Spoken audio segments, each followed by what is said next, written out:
এই যুবক মুসা নবীকে চিন্তাছে না। মুসা নবী বলতেছে, যুবক তুমি যে এখানে জিকির করো, পোকামাকড় করে কামড়ায়, তুমি কি ব্যথা পাও না? বলে, হুজুর আমি জিকির করলে পোকামাকড় করে কামড়াইলে আমার জিকির মধ্যে আরো বেশি মজা পাই। সুবহানাল্লাহ। আমার চোখের মধ্যে ঘুম আসে না।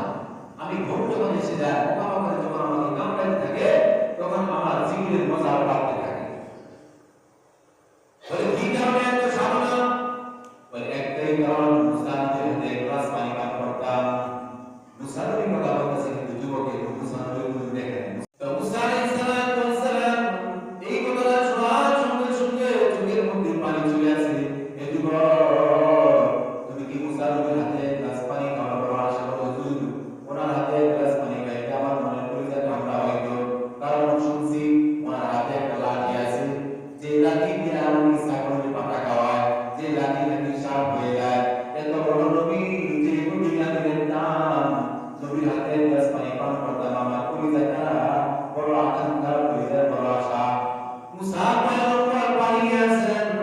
মুসা আলাইহিস সালাম পানি এনে দেখেন আল্লাহ রাব্বুল আলামিন বলেন, যাও যাও জলদি যাও, আমি আল্লাহর কাছে পানি না চাই, মুসার কাছে পানি চাইছি।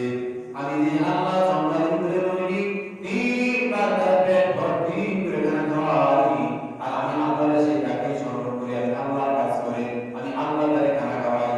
ওয়ায়ারযুকু মিন হাইসু লা ইয়াহতাসিব। আল্লাহ রাব্বুল আলামিন বলেন, আমার বান্দা যখন আমি আল্লাহর কাজ করি, আমি আল্লাহ তারে অজানা জায়গা থেকে রিজিকের ব্যবস্থা করিয়া দেই। সুবহানাল্লাহ। গ্লাসের পানি এনে দেখেন যুবককে হাত পা ছিঁড়ে গেছে, মাথা গলা বিকল হয়ে গেছে, বাড়ি বাঁধে দাঁড়ায় গেছে সেনাপতির মতো। এমন আশ্চর্য দৃশ্য দেখার পরে মুসা আলাইহিস সালাম ডাকতে বললেন, ওগো আসমানের মালিক, ওগো জমিনের মালিক, বুঝলাম না, এমন দৃশ্য আমার জীবনে দেখি নাই। সে বলছিল পানি খাওয়ার জন্য, আমি পানি নিয়েছি, মুসা নবীর হাতে পানি পান করবে, কিন্তু দেখি মাথা দেওয়ার নিকট হয়ে গেছে, বাঘ আমার দিকে দাঁড়ায় গেছে, কারণ কি বুঝতে পারলাম না।